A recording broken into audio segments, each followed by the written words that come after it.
Kebakaran hutan dan lahan di wilayah kota Palangkaraya, Tak hanya di Sumatera, kebakaran lahan dan hutan juga terjadi di Kalimantan. Sedikitnya 93 hektar lahan dan hutan Tak hanya itu, 31 ekor orang hutan terinfeksi saluran pernapasan akut atau ISPA. Saat ini sejumlah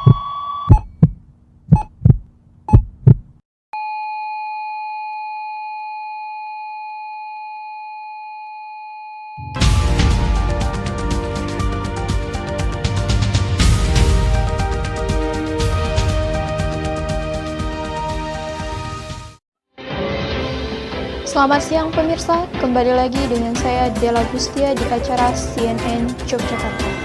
Penebangan hutan secara liar dan peralihan lahan gambut menjadi lahan kelapa sawit menjadi fenomena yang terus bergulir di masyarakat.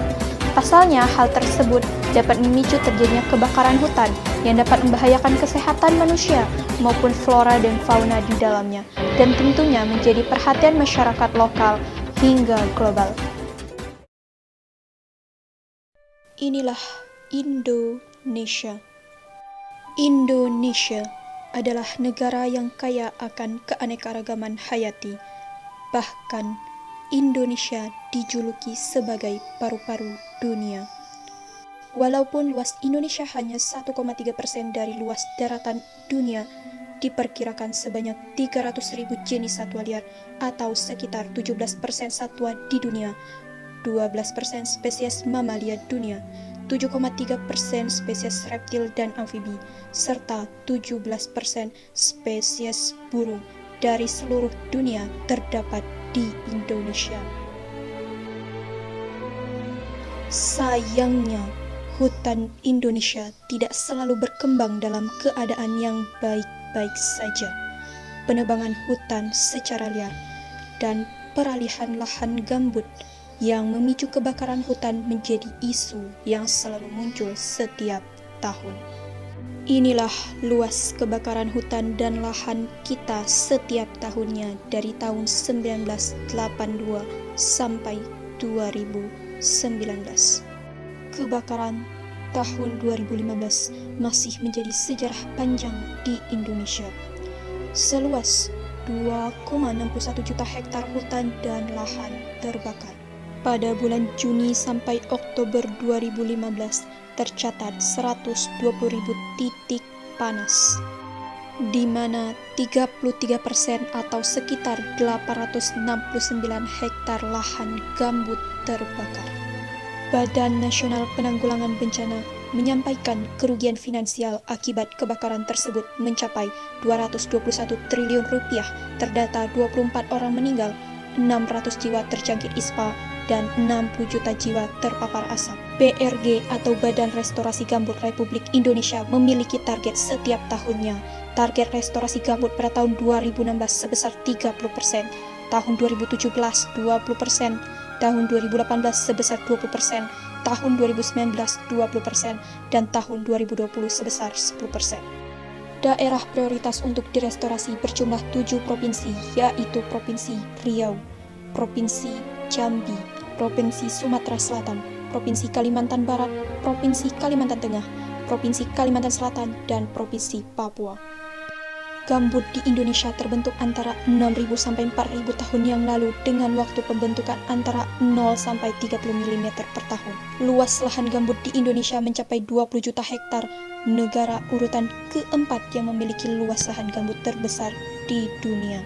Sayangnya, jutaan hektar gambut ini telah dirusak. Kerusakan disebabkan oleh drainase terbuka dan kebakaran lahan konversi lahan gambut menjadi perkebunan skala industri, terutama sawit dan hutan tanaman industri yang merusak ekosistem gambut. Perubahan terhadap sifat alamiah gambut menciptakan kerugian ekologis yang sangat besar. Untuk memproduksi kelapa sawit, permukaan air di tanah rawa harus diturunkan lewat drainase. Karena drainase inilah tanah gambut organik akan mengering dan menjadi sensitif terhadap api dan kebakaran. Untuk mendirikan perkebunan, drainase digali untuk mengeluarkan airnya.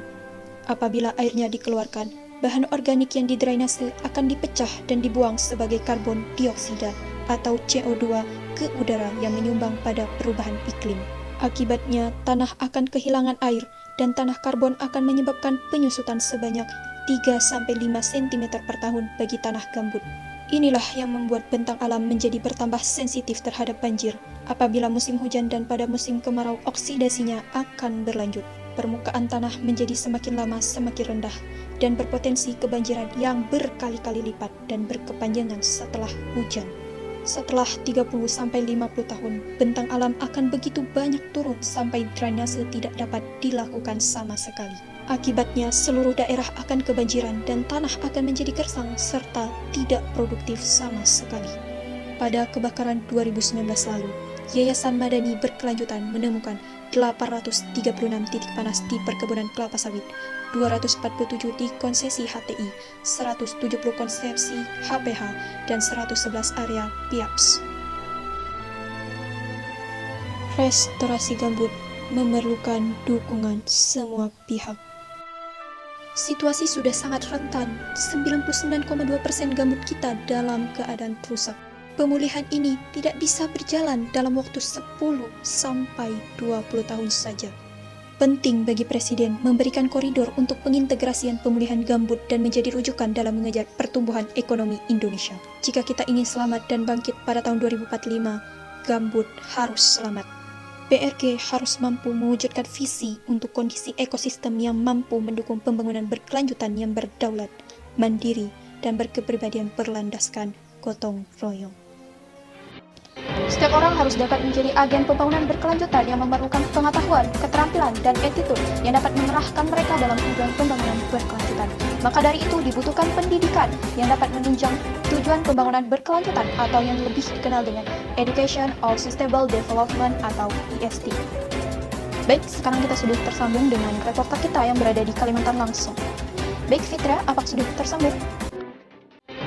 Berdasarkan permasalahan kebakaran hutan dan lahan gambut yang terjadi tadi, sebenarnya apa saja yang dapat dianalisis dari Education for Sustainable Development sebenarnya ini, menimbang dari fakta di lapangan di sana secara langsung, Mbak Fitria? Silahkan.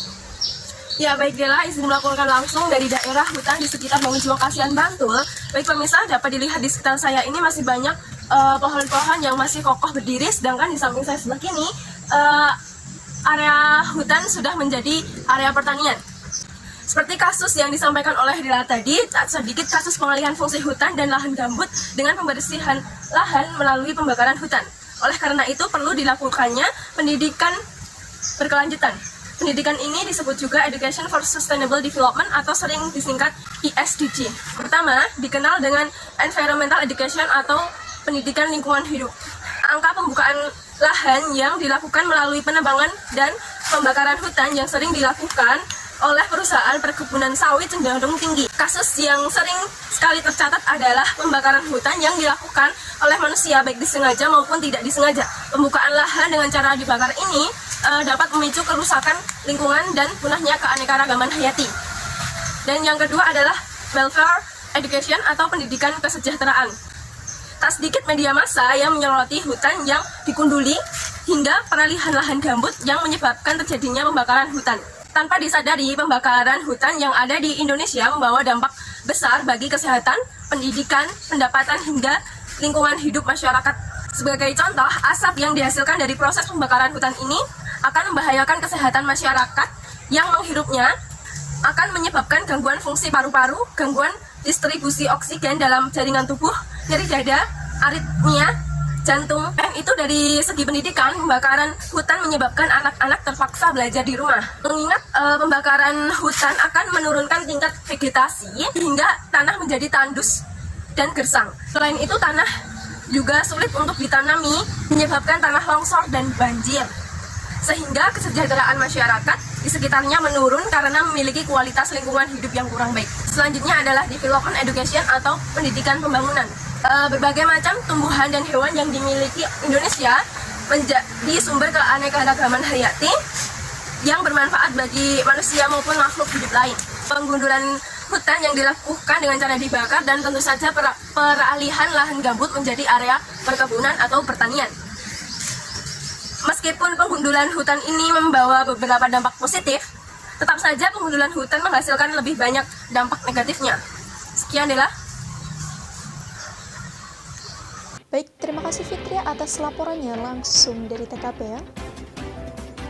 Baik pemirsa, itu tadi liputan tentang penebangan hutan secara liar dan peralihan lahan gambut. Semoga liputan tadi dapat membuka mata kita semua untuk kembali melindungi hutan untuk kualitas hidup yang lebih baik. Pilihan di tangan kita semua. Selamat atau sekarang. Saya selaku pembawa acara mengucapkan terima kasih dan mohon maaf apabila ada kesalahan. Sampai jumpa di lain kesempatan dan selamat sore.